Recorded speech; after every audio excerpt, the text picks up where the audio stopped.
everybody, this is just a quick recipe from the cottage. We're making ham salads for ham salad sandwiches. This is 2 cans and I use the Hormel chopped ham cans. And I drain the water off and I've mashed it up with a potato masher, but you could do this in a food processor if you like it like really chopped up and more of a paste than a whole meat salad. And then I've got a stalk of celery chopped up real fine, 1/4 of a small onion chopped up fine.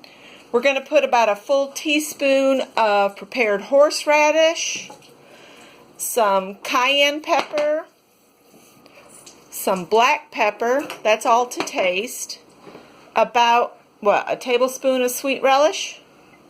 Yeah, maybe about a tablespoon. And then mayonnaise to make it spreadable. Yeah, to suit. I think we use about a 1/4 cup. Yeah, it's like 3 or 4 tablespoons. Yeah. And then you mix that all up and then make you a sandwich. So 2 slices of bread, and today I think I'm going to add a lettuce leaf to the sandwiches just for added bit.